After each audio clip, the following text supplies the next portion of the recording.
Nathaniel Briggs was 41 years old, and until that afternoon, he believed his wife would show up for him the way he had always shown up for her. He had built his construction company from a single truck and a handshake reputation. He had worked through grief, through lean years, through 70-hour weeks, and every time he came home to Dominique. What he did not know was that she had already decided he was not enough. So one afternoon, sitting in his truck outside a half-framed house he was building for someone else's family, Nate made a phone call. He told his wife he had been injured on the job. Possible surgery? Months of recovery. Maybe worse. He waited for her voice to break. Instead, she said, "I cannot be somebody's caretaker. That is not the life I signed up for. I need a partner, Nathaniel, not a project." She hung up first. And in that silence, sitting alone in that truck, Nathaniel Briggs understood exactly what his marriage was, and exactly what he was going to do about it. Before we jump into the story, comment where in the world you are watching from and subscribe, because tomorrow's story is one you need to hear. The sun hadn't quite broken over Atlanta's skyline when Nate Briggs pulled his truck into the construction site. The early morning air carried the familiar scent of fresh lumber and possibility. He'd always loved this time of day, when the world felt new and full of purpose.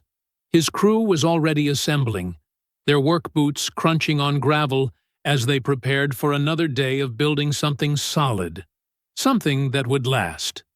Marcus, one of his youngest workers, gave a respectful nod. "Morning, Mr. Briggs." "Morning," Nate replied, his voice carrying the quiet authority that had earned him respect throughout Atlanta's construction industry.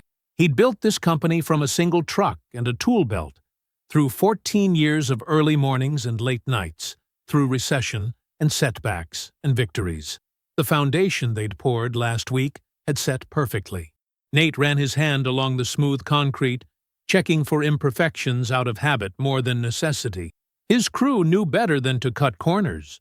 They did things right, because that's how he'd taught them, how his father had taught him before passing too young. The morning moved with practiced efficiency.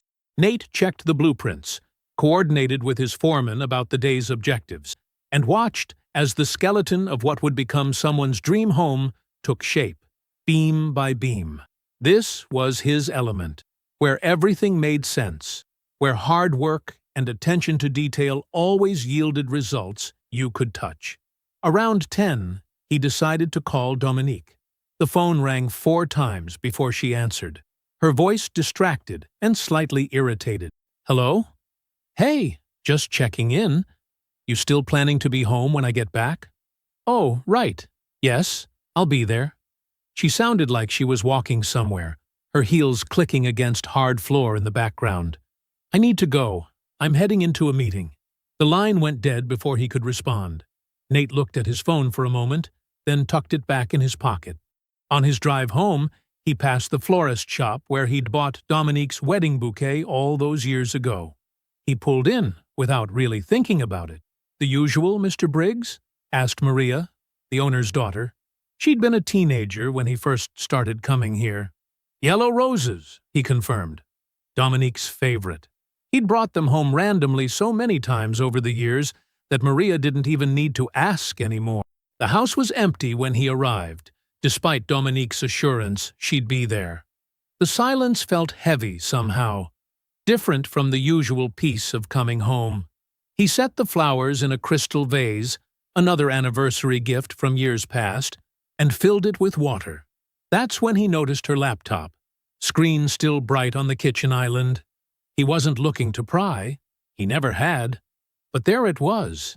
Impossible to miss. Broderick Whitfield. Dinner tonight confirmed. Wear the blue dress. The blue dress. He'd bought her that dress for their anniversary trip to Charleston 2 years ago. She'd modeled it for him in their hotel room, twirling like a teenager while he watched from the bed, thinking how lucky he was. Nate closed the laptop with a gentle click. No slamming, no cursing, no display of the anger that had started burning low and steady in his chest. He walked to the back porch, eased himself into one of the Adirondack chairs he'd built himself, and let the gathering darkness wrap around him. Through the window, he could see the roses on the counter, yellow against dark granite, bright and ignored. He thought about all the mornings he'd left before dawn to build something for them. All the nights he'd come home late, tired but satisfied, because every brick laid and beam raised was another step toward the life he thought they both wanted. Headlights swept across the driveway, catching in the ornamental trees he'd planted when they first moved in. Dominique's car purred to a stop.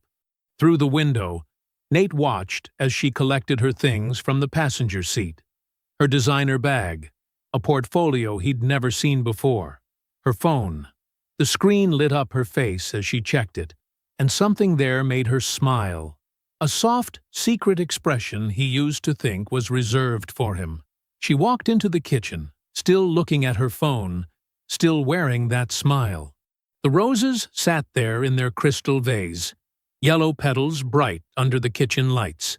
She glanced at them, just for a moment, then walked past without a word, her heels clicking against the hardwood floors he'd installed himself, fading as she headed upstairs. Nate remained on the porch, very still, very quiet, thinking about foundations and how even the strongest ones can develop cracks you don't see until it's too late. The morning sun filtered through the kitchen windows, catching dust motes in its early rays. Nate stood at the coffee maker, listening to its familiar gurgle while the house stayed quiet around him. He'd been up since 4, though he hadn't needed to be. Sleep had come in fits and starts, his mind cycling through the image of that laptop screen like a blueprint he couldn't quite make sense of. Broderick Whitfield. The name sat heavy in his thoughts. He'd heard it before at church functions, seen it on development signs around Atlanta. A real estate developer with the kind of money that made people remember his name, the kind of money that made people forget their promises. The coffee maker beeped. Nate poured himself a cup, black like always, and leaned against the counter. Upstairs, he could hear Dominique's shower running. She wouldn't be down for at least 30 minutes. Her morning routine was as predictable as a foundation pour. He thought about the blue dress, about Charleston, about how she'd smiled at her phone last night. That soft, secret smile that used to be his. The anger was still there, but it felt different in the morning light. More focused, like when he found a problem on a job site. Not time for emotion, time for assessment. Through the kitchen window, he watched a cardinal land on the feeder he'd hung last spring. Dominique had asked for that feeder, said she loved watching the birds while she had her morning coffee. He couldn't remember the last time he'd seen her actually look at it. Over the next 2 days, Nate became a student of his own marriage. He noticed things he'd trained himself not to see. The perfume she wore only when she had committee meetings, something French and expensive he'd given her last Christmas. The way her phone was always face down now, how she angled the screen away when texting, the sudden ends to conversations when he walked into rooms, followed by that practiced smile that never quite reached her eyes. On the job site, things moved with their usual precision. His crew knew their roles, knew what he expected. Wendell, his foreman of 12 years, noticed something was off. Wendell always noticed. He didn't push, just stayed close, kept the crew running smooth while Nate worked through whatever was eating at him. During lunch break, sitting in the cab of Wendell's truck with sandwiches from the deli down the street, Nate finally spoke. "Can I ask you something?" "Hypothetical." Wendell set down his sandwich, giving Nate his full attention. That was Wendell. Knew when to listen. "If something happened to me, if I couldn't work anymore?" Nate paused, choosing his words carefully. "What do you think Dominique would do?" The silence stretched between them. Wendell looked out at the half-finished house, its beams reaching toward the Georgia sky. When he finally spoke, his words came slow and measured. "She married you when you were building," he said, each word carrying the weight of long observation. "I don't know if she signed up for the rebuilding part." That night, After Dominique said she was having dinner with her women's ministry group, Nate sat in his home office and made a call. Dr. Preston picked up on the third ring. "Nathaniel Briggs," the doctor's warm voice filled the line. "How's that shoulder treating you?" "The shoulder's fine, Preston. I need a favor." Nate's voice was steady. "Not asking you to lie, not asking for false paperwork. Just need some medical language and your silence." Preston was quiet for a moment. They'd grown up in the same South Memphis neighborhood, watched each other build lives from nothing. "What kind of language we talking about? Back injury? Spinal compression? The kind of thing that could end a construction career." Another pause. "This about Dominique? Just need to understand something." The next afternoon, Nate sat in his truck outside the job site. The sun beat down on the hood, making the air conditioning work harder than usual. He held his phone, not rehearsing, not practicing. He knew what he needed to say. He dialed Dominique's number. It rang twice before she answered. "Nathaniel? Aren't you supposed to be at work?" He let his voice shake just slightly. Controlled, like a support beam with exactly the right amount of give. "There's been an accident. Scaffolding collapse." The line crackled with static as Dominique picked up. "Nathaniel? Aren't you supposed to be at work?" His voice trembled just enough, measured like a precise cut. "There's been an accident at the site. Scaffolding collapse. He let the pause stretch, heard her breathing on the other end. "They're saying spinal compression, possible surgery. Could be months of recovery, maybe longer. The doctor's not sure I'll be able to run things like before." The silence that followed wasn't shock, wasn't concern. It was assessment, like someone reviewing numbers that didn't add up to their liking. "So, you won't be able to work." Not a question, a calculation spoken aloud. Nate kept his voice steady, playing the role of a man trying to be brave through pain. "They don't know yet how—" "Nathaniel?" Her voice dropped into something flat and careful, like she was choosing words from a menu. "I'm going to be honest with you because I think you deserve that. I cannot do this. I cannot be somebody's caretaker. That is not the life I signed up for." The words hung between them, sharp as exposed nails. "I love you, but I have to be real. If you can't run the business, if you can't—" She stopped, regrouped. "We are going to have a serious conversation about what this means for both of us." Both of us. A man she believed was lying in a hospital bed, and she'd already made it about both of us. "I hear you," he said. Quiet. Even. "I just think we need to be adults about this," she continued, her voice finding its rhythm now, the tone she used in arguments when she believed she was being reasonable. "I've given a lot to this marriage. A lot. And I need a partner, Nathaniel. Not a project. Not a project. 14 years.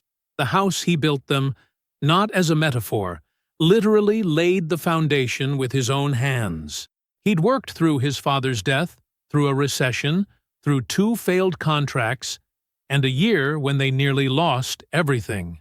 Not once had he looked at her and called her a project. "I'll call you when they know more," he said. "Okay," she said. "Let me know." She hung up first. Nate set the phone on the passenger seat. Through the windshield, he studied the half-framed house before him.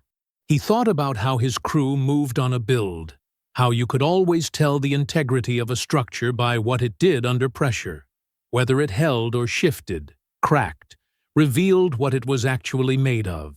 He sat there for exactly 11 minutes, watching shadows move across lumber that would become someone else's home. He wasn't devastated. He was confirmed. That evening, he came home wearing a back brace borrowed from the site's first aid supplies. He moved stiffly, carefully, like a man learning the new limitations of his body. Dominique watched from the kitchen island, her face arranged in practiced concern. The next 3 days became a study in revelation. When he mentioned calling his sisters, Dominique touched his arm. "Let's wait until we know more," she said. "No need to worry everyone yet." Translation: No need to create obligations she'd have to manage. Over breakfast, she brought up the business finances, casual, like it had just occurred to her. Maybe we should review everything, she suggested, stirring her coffee, just to understand where things are. In 14 years, she'd never once asked to see the books. The next day, Wendell's text came at 1:47 p.m. Blue dress. Whitfield's Midtown spot. 2 hours. On the third evening, Nate let himself wince badly getting up from the couch. He watched Dominique watch him, saw the moment her eyes shifted from his performance of pain to the window beyond. Her expression changed, subtle, like a blueprint being redrawn. Someone calculating an exit. He'd seen enough. That night, he called Aunt Cora. Not to break down. He was past that now. His voice was steady when she answered. "I need your guest room for a few days," he said. "And I need you to not ask me anything yet." Cora was quiet for a moment. Then, "I've got the key under the mat." A pause. "And, Nathaniel, I told you." He looked at the back brace laid out on his bed, at the empty space in the closet where the blue dress should have been. "I know," he said. Morning light filtered through Aunt Cora's kitchen windows, catching dust motes in its beam. Steam rose from 2 coffee cups between them, hers with cream, his black like always. Nate spread out the evidence of his life's unraveling on her worn oak table. Screenshots of the laptop message, notes from the 3 days of observation, and a small recorder containing his call with Dominique. Cora sat perfectly still, her hands folded, as Nate walked through it step by step. The laptop screen with Whitfield's name, the perfume she only wore certain days, the way she tilted her phone away. Then the test, his carefully constructed lie about the injury, delivered from his truck outside that half-built house. He played the recording. Dominique's voice filled Cora's kitchen. "I cannot be somebody's caretaker. That is not the life I signed up for." Cora's expression didn't change, but her fingers tightened slightly around her coffee cup. Nate detailed the 72 hours that followed. Dominique's sudden interest in the business finances, her 2-hour lunch in the blue dress at Whitfield's restaurant, the way she watched him pretend to struggle with pain, calculating, not caring. "She didn't call a single family member," he said quietly. "Didn't research doctors. Didn't even ask which hospital I was supposedly at. Just started laying groundwork for whatever she's planning next." When he finished, the kitchen was silent except for the old clock ticking on Cora's wall. She reached across the table and put her hand over his, warm, steady, like his mother's used to be. "Now," she said, "what do you want to do?" Nate looked at his hands, builder's hands, scarred and strong from years of honest work. "I'm not going to blow up. Not going to confront her today or tomorrow." That's what she'd expect. Me emotional, her in control. He took a slow sip of coffee. "I want to know everything first. How long this has been happening. How deep it goes. How much of what I built she's already promised to someone else. Then," he met Cora's eyes, "then I'm going to take apart everything she's built on my trust. Not with anger, with precision." Cora nodded, understanding in her eyes. "Like dismantling a house." "Foundation up," Nate agreed. "Clean, professional, legal." He pulled out his phone and dialed a number he'd researched the night before. "Yes, I'd like to make an appointment with attorney Phyllis Okafor. Yes, I can be there at 2. "Thank you." Next call was to Wendell. "Keep everything running exactly the same," he instructed. "No changes anyone can see. I'll be back on site in a few days." Finally, he texted Dominique. "Doctor referred me to a recovery wellness center. Going to stay there a few days. Get some focused treatment." Her response came quickly. "Okay, good idea. Let me know if you need anything." No questions about which center. No offer to visit. No request for an address. "She didn't even ask where I'll be," he said to Cora. "Because she doesn't want to know," Cora replied simply. Knowing would mean responsibility. At 2 o'clock, Nate sat in attorney Phyllis Okafor's downtown Atlanta office. The space was precise, professional, all clean lines and quiet competence, like a well-planned construction site. Phyllis herself matched her environment. Sharp eyes, carefully pressed suit, the air of someone who had seen every version of betrayal and knew exactly how to handle each one. "Tell me what you know, Mr. Briggs," she said, legal pad ready. Nate reached into his pocket and removed a single sheet of paper. He'd written it out that morning at Cora's table. Every detail, every date, every observation laid out in the same careful hand he used for building specifications. He placed it on her desk. "I need to know everything else," he said. Phyllis's office moved with the quiet efficiency of a well-oiled machine. By Friday morning, the first report from her recommended investigator landed on her desk. 38 pages of documented betrayal, bound in a plain manila folder. Nate sat in her wood-paneled conference room, early sunlight streaming through tall windows as he turned each page with methodical care. The timeline emerged with brutal clarity. 2 years. Not months. Years. The affair had begun in March of 2021, right when Nate was pushing himself to physical limits, trying to land the Westbrook development contract. He remembered those weeks clearly, leaving before dawn, returning after dark, sometimes sleeping on the site office couch because driving home meant losing precious hours. The contract would double their revenue, open doors to bigger projects, secure their future. He'd apologized to Dominique constantly for his absence, promised it was temporary, brought home takeout from her favorite places when he could.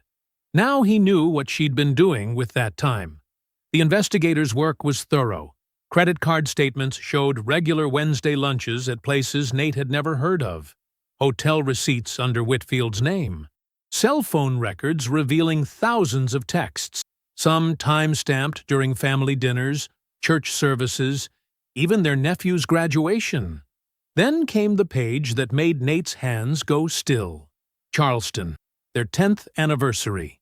He'd spent months planning it, coordinating with the historic hotel, arranging the private cooking class she'd always wanted, even hiring a photographer for a sunrise shoot on the beach.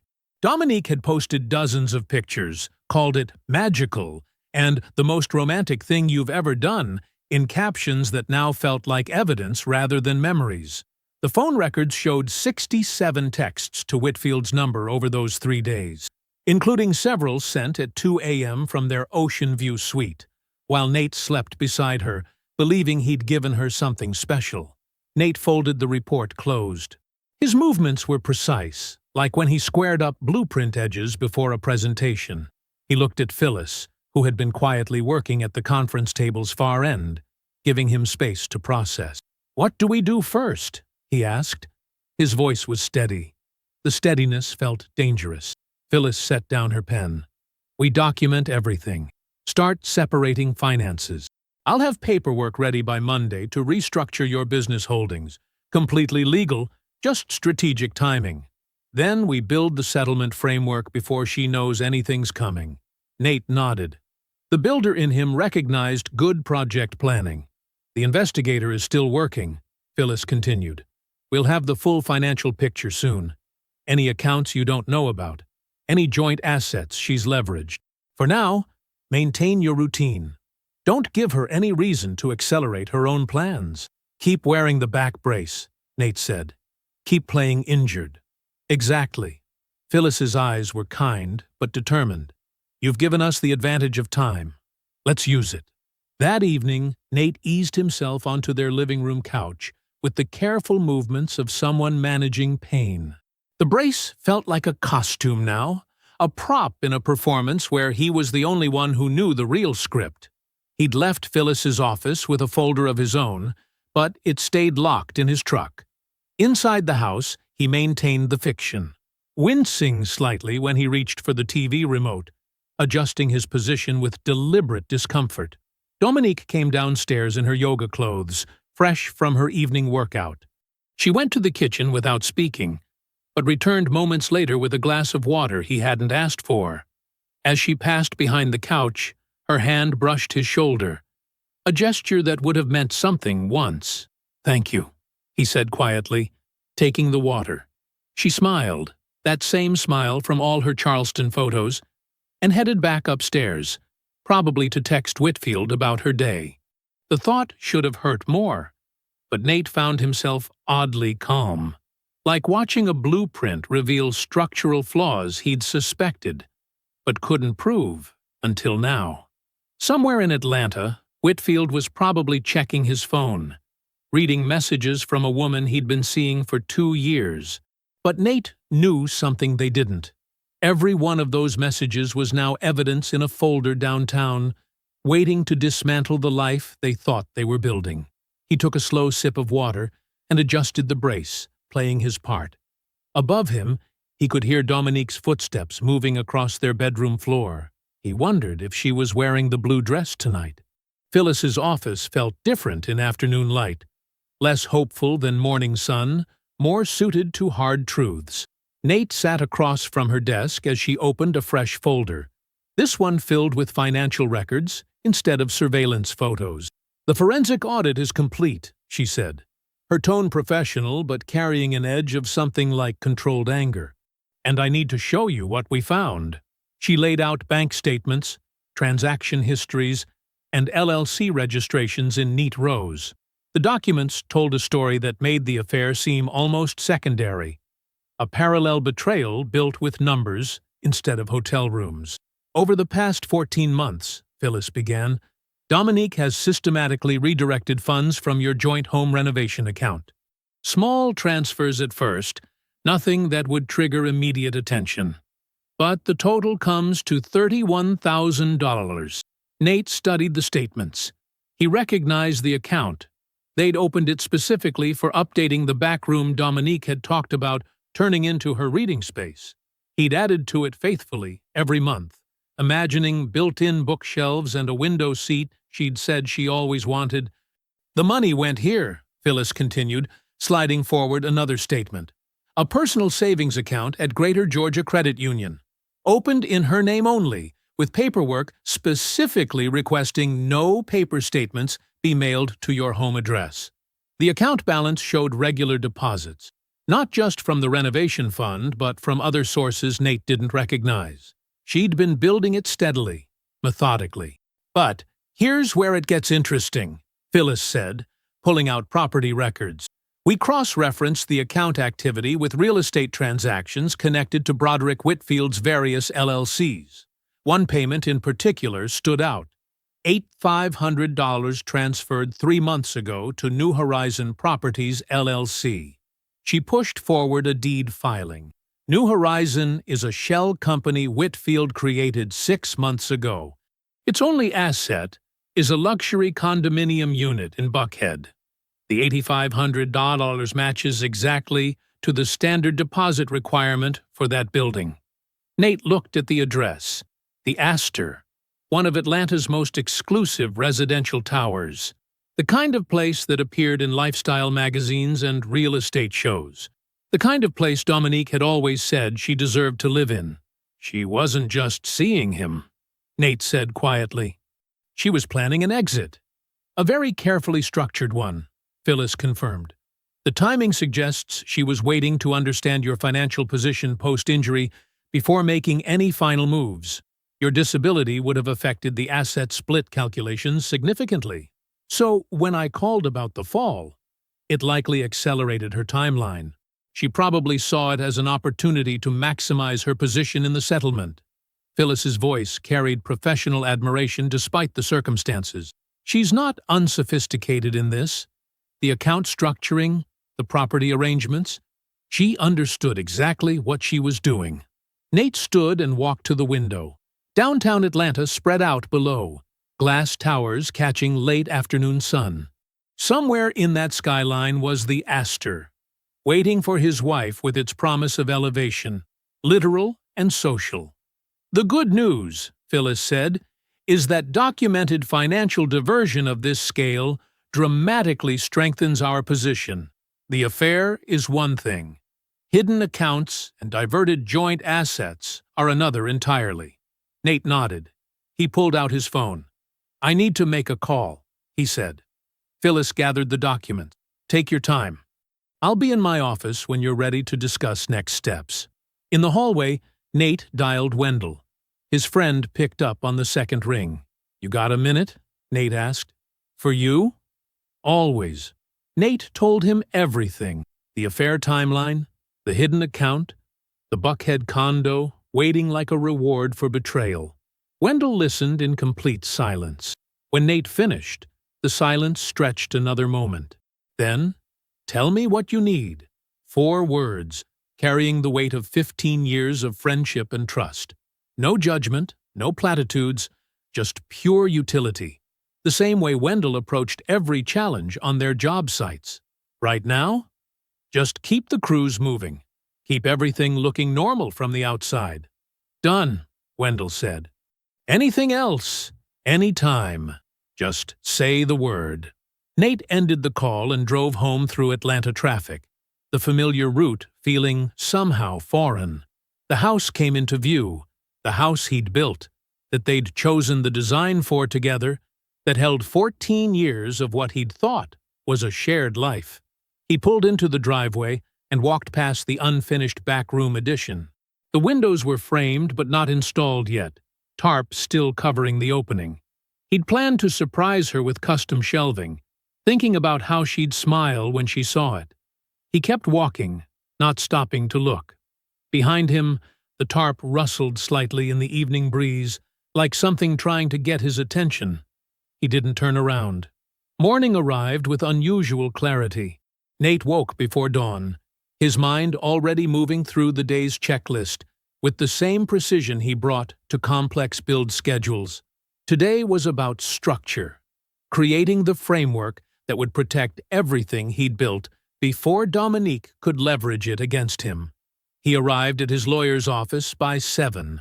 Phyllis had the business restructuring documents ready, having worked through them the previous evening. Everything here is completely legitimate, she assured him, spreading the papers across her desk. We're just formally documenting ownership structures that should have been clarified years ago.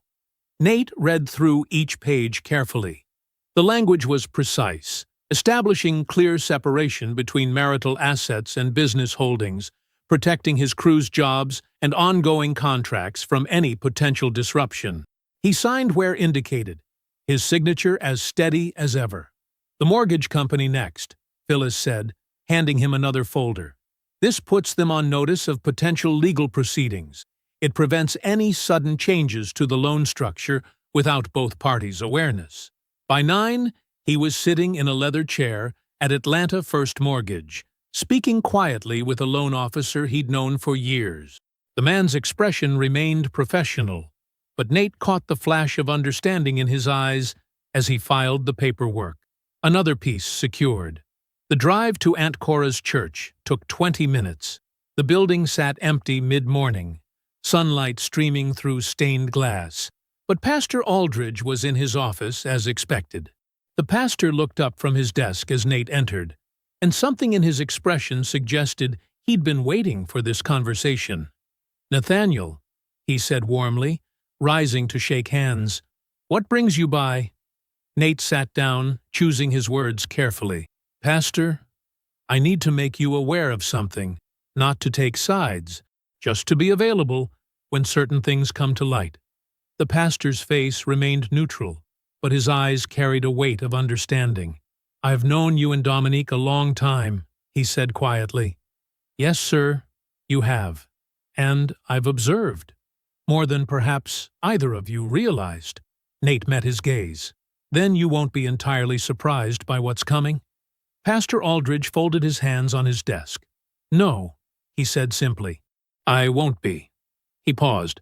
"I've watched Dominique move through this community for years, seen how she positions herself, how she manages perceptions." Another pause. "I've prayed about when and whether to speak. I'm not asking you to speak, Pastor. Just to be present when the time comes.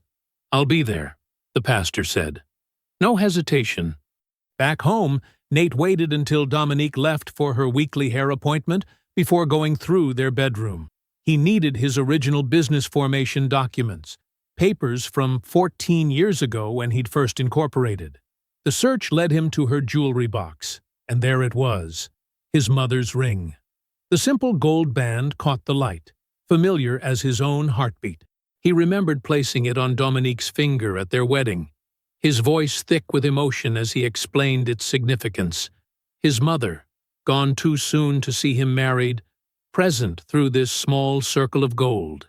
Dominique had cried, called it perfect, worn it proudly that day. Now it sat in her jewelry box, untouched for who knew how long. Nate closed the lid without taking it. Not yet, but soon. That evening, Dominique approached him as he sat carefully on the couch, still maintaining his injury performance. "Baby," she said, her voice carrying practiced concern, "I've been thinking. We should get away this weekend. Somewhere quiet, just us. Focus on your recovery and reconnect." Nate looked up at her, seeing now how she calibrated her expression, managed her tone. "That sounds nice," he said evenly. "I'll look for a cabin rental." "I can do it," she started. "No, let me. You're already doing so much." He pulled out his phone and booked the first available property he found. He would never see the inside of it. Later, at Aunt Cora's kitchen table, his aunt poured coffee and looked at him with eyes that had seen generations of hard truths. "I need to tell you something," she said quietly. "About my first marriage." Nate stilled. In all his years, she'd never spoken of this. "I was 22, she began. He was charming, successful, seemed like everything I'd been taught to want. 2 years in, I found out he had a whole other life built on what he'd taken from me. Money I didn't know was missing. Dreams he'd used up while feeding me smaller ones." She reached across the table, took Nate's hand. "What happened to you wasn't a character flaw. It was theft. The thief carries the shame, not you." Nate squeezed her hand, let the words settle into his bones. That night, in Cora's guest room, he slept without dreams, the deep rest of a man who knows exactly what comes next. The morning arrived with unusual stillness. Nate woke at 5, his body already alert, mind clear. For 2 weeks, he'd been moving carefully, performing pain and limitation. Today, that ended. He made coffee in the dark kitchen, watching dawn creep across the granite countertops he'd installed himself 3 years ago. The house felt different now, less like a home, more like a stage set about to be struck. He touched the familiar surfaces one last time. The kitchen island where he'd first seen Whitfield's name on her laptop, the back door he'd rehung last summer, the window trim he'd custom-cut to match the original 1940s woodwork. The back brace sat on the counter where he'd left it last night. He picked it up, felt its weight, not just the physical mass of it, but the weight of everything it represented. The test, the revelation, the quiet, methodical weeks of preparation that followed. He set it aside deliberately. He wouldn't need it again. Standing straight felt like shedding a skin. His body remembered its natural posture, shoulders settling back, spine aligning. He rolled his neck, stretched his arms overhead. No more performance, no more pretense. The coffee maker finished its cycle. He poured the first cup, adding cream the way he always had. Some habits weren't worth breaking just because everything else was about to change. Steam rose from the mug as he checked his phone. 6:45 a.m. He texted Aunt Cora first. "Ready when you are." Her response came immediately. "On my way." "Love you, nephew." The next text went to Phyllis. 8:30, park where we discussed. "Already en route," she replied. "Documents in order." Finally, he called Wendell. His friend answered on the first ring, voice steady. "Morning, boss. You good to do this?" "Been ready." Trucks warmed up. Nate nodded to himself. "See you soon, then." He moved through the kitchen with deliberate calm, gathering what he needed. 3 manila folders emerged from his briefcase, each one labeled in his precise handwriting. Timeline, financials, property records. He laid them on the kitchen table in sequence, their corners aligned perfectly, the same way he squared lumber on a job site. His phone came next, face up on the table. He opened his voicemail, scrolled to the saved message, let his thumb hover over the play button. Dominique's voice waited there, preserved in digital amber. "Once we know what the injury settlement looks like, we can move." He'd listened to it exactly once when the investigator first brought it to him. Once had been enough. 7:30. He made a second cup of coffee, this one black. The morning light had filled the kitchen now, touching everything with unusual clarity. Through the window, he saw Wendell's truck pull up, park quietly in the driveway. His friend remained in the driver's seat, a steady presence. Aunt Cora arrived at 8:15, letting herself in with her spare key. She wore her Sunday dress, navy blue, pressed sharp, and carried herself with the particular dignity of a woman who had seen this coming and waited patiently for others to catch up. She sat at the table without speaking, folded her hands, and nodded once at Nate. Phyllis's black sedan appeared at 8:25, parking precisely where they'd planned, visible from the kitchen window, but not immediately obvious from the driveway. She stayed in her car, briefcase ready on the passenger seat. The house settled into waiting. Nate heard movement upstairs, Dominique's familiar morning routine, shower running, drawers opening and closing, the specific creak of the floorboard by her vanity. He thought about the cabin he'd booked for their recovery weekend getaway. Somewhere in the North Georgia mountains, a rental property manager was probably wondering why their confirmed guests hadn't arrived yesterday. He'd paid the deposit with cash, let it go. Footsteps on the stairs now. The specific cadence of Dominique descending, wrapped in her silk robe, expecting another morning of managing her injured husband's limitations. The sound paused briefly. She must have spotted Aunt Cora through the kitchen doorway. What is Cora doing here? Nate turned from the window, met her eyes directly for the first time in weeks. "Sit down, Dominique," he said quietly. "I'm done with the injury." Dominique sank into the kitchen chair, her silk robe settling around her like expensive water. Her eyes darted between the manila folders, their corners aligned with architectural precision, and Nate's straight posture, the careful curve of pain she'd grown accustomed to completely absent. "What is this?" she asked, but her voice suggested she already knew. Nate opened the first folder. 2 years, he said quietly. "While I was securing the Westbrook contract, 70-hour weeks, remember? You started meeting Broderick Whitfield for lunch." He slid a page across the table. The first one was March 15th. Le Petit Marché. You wore red. Dominique's face tightened. "You had me followed?" "No," Nate said. "I had the truth documented. There's a difference." He opened the second folder. 14 months ago, you started moving money. Small amounts at first. 500 here, 1,200 there. Always from the renovation account. The one for the reading room you said you wanted." He placed bank statements in front of her, transactions highlighted in precise yellow lines. "It adds up to $31,000. I can explain." "The explanation is in the third folder," Nate continued, his voice level. $8,500. Deposit on a Buckhead condo through Whitfield Shell Company. Another document slid across the table. You were building an exit while I was building us a home. Dominique's posture shifted, defensive anger replacing initial shock. "You were never here, Nathaniel. Always at work, always at job sites. Working to fund the life you said you wanted?" Nate's words were precise, measured. "But that's not why we're here.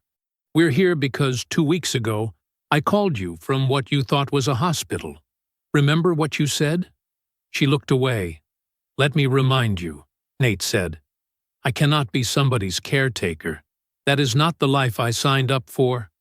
I need a partner, Nathaniel, not a project." The words filled the kitchen, bouncing off surfaces he'd installed himself. "You said that to a man you believed was injured and alone." "I was scared," Dominique tried. I wasn't thinking clearly. You were thinking exactly clearly. For the first time, you said exactly what you meant. Nate's calm was absolute. The injury was a test. I needed to see what you'd do when you thought I couldn't provide any more. Color drained from Dominique's face. You faked. Everything since then has been performance, he confirmed. Watching you calculate your exit while pretending to care. This is ridiculous, Dominique pushed back. You're taking everything out of context. Yes, I had lunch with Broderick. Yes, I saved some money. Any financial advisor would tell you to have your own accounts. But this conspiracy you've built. The documents aren't a conspiracy. They're a timeline. Nate's finger tapped the folders. Every lunch, every hotel, every transfer. While I was surprising you with that anniversary weekend in Charleston, the one you posted all over Instagram, you were texting him from our hotel room. Dominique shifted strategies, her voice softening. Baby, listen, whatever you think is happening, we can work through this. Couples counseling, time away together. Like the cabin I booked, Nate asked quietly. The recovery weekend you suggested? She reached for his hand. He didn't move. I love you, Nathaniel. Broderick means nothing. Nate picked up his phone, pressed play. Dominique's voice filled the kitchen. Once we know what the injury settlement looks like, we can move. The silence that followed was complete. Aunt Cora hadn't moved once. Nate took out his phone, sent a single text. The front door opened. Phyllis Okafor entered, elegant and purposeful in a charcoal suit. Good morning, she said, placing a leather portfolio on the table. I'm attorney Phyllis Okafor. These are divorce papers. Dominique stared at Nate. You planned all of this. I build things, Nate said simply. I know how to read a foundation. Yours was never solid. He reached into his jacket pocket and removed his mother's ring, the one he'd given Dominique at their wedding. He looked at it for a moment, then tucked it back in his pocket. This stays with me. Without another word, he walked to the front door. Through the window, Wendell's truck idled in the driveway, his friend's steady presence waiting. Nate stepped out into the morning light and didn't look back. Behind him, Dominique sat alone at the kitchen table, surrounded by the precise documentation of her choices. Phyllis settled into the chair across from her, opening the portfolio with practiced efficiency. Aunt Cora's chair was already empty. On the counter, the flowers from 2 weeks ago stood dead in their vase, dried petals scattered like evidence around the base. 6 weeks after the morning in the kitchen, Nate sat in Phyllis Okafor's office, reviewing the final settlement documents. The papers spread across her mahogany desk told a story of precision and consequence. The financial diversion documentation was key, Phyllis said, tapping a highlighted section. Once we established the pattern of funds being redirected without your knowledge, her leverage essentially disappeared. She turned a page. The business is completely protected. We've structured it so there's no possible claim on future contracts or current assets. Nate nodded, signing where indicated. His signature was steady. The house will sell, Phyllis continued. The split is fair, but weighted in your favor given the circumstances. She's not contesting. She knows what we have. Outside the office windows, Atlanta's downtown skyline stretched against a clear autumn sky. Nate thought about how many of those buildings he'd worked on over the years, each one a testament to careful planning and solid foundations. The ripples spread quickly through Atlanta's professional circles. One of Whitfield's previous targets, a medical supply company owner whose wife had left him 3 years ago, filed a civil action after being contacted by Nate's investigator. The lawsuit detailed a pattern. Whitfield's pursuit of married women followed by suspicious contract acquisitions after their divorces. The Atlanta Business Chronicle ran a small but devastating piece on predatory relationship patterns in development circles. Whitfield's phone stopped ringing quite so often. Dominique moved into the Buckhead condo on a Wednesday. She'd posted a cryptic but pointed Instagram caption about new beginnings and living authentically. 3 weeks later, She was still waiting for Whitfield to help furnish the space, as promised. His calls became shorter, his excuses more frequent. The development world was complicated right now, and he needed to focus on damage control. At Antioch Baptist, Pastor Aldridge handled the inevitable questions with measured grace. When Sister Jenkins asked after service what had happened with that nice Briggs couple, the pastor simply said, "Nate is a good man who experienced a profound betrayal.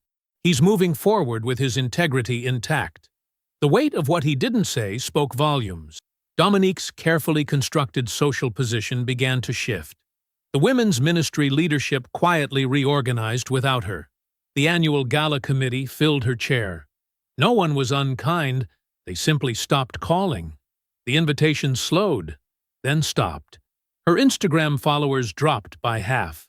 14 months unfolded, like blueprints becoming buildings. Nate's company secured the West End contract, a mixed-use development that would bring affordable housing and black-owned businesses to a historic Atlanta neighborhood. The kind of project he'd dreamed about when he was younger, back when one truck and a tool belt were his whole operation. He had his mother's ring cleaned and redesigned, a simple pendant on a sturdy chain he wore under his shirts, close to his heart, where it belonged. Sunday dinners at Aunt Cora's became his weekly anchor. She made his mother's cornbread recipe and never said, "I told you so." Petra came into his life through a routine bid meeting, a civil engineer with 20 years of experience and no patience for games. She challenged his initial site drainage plan, proved her point with data, and smiled when he admitted she was right. Their first date was coffee, that turned into lunch, that turned into dinner. She showed up when she said she would. She asked direct questions and gave honest answers. She didn't perform affection. She offered it, steady and real. "The thing about foundations," she said one evening, looking over plans with him, "is that they tell you everything if you know how to read them." Nate looked at her then, really looked, and felt something solid shift into place. Now, standing on the West End project's rooftop at dusk, Nate watched Atlanta's lights flicker to life. The city stretched out before him, familiar skyline, new perspective. Wendell's footsteps crunched on the roofing material as he approached. "You see, Dominique's Instagram went private," Wendell said, coming to stand beside him. "I don't have Instagram," Nate replied simply. Wendell laughed. "Buckhead ain't what she thought it was gonna be." Nate nodded, feeling the weight of his mother's ring against his chest. He took out his phone and dialed Petra's number. She picked up on the second ring. "You still coming Sunday?" she asked. "Yeah," he said, watching the city lights brighten against the deepening sky. "I'll be there." He meant it. I hope you enjoyed that one. Be sure to like the video and subscribe so you don't miss the next story. I've picked out 2 more for you that I think you'll really like.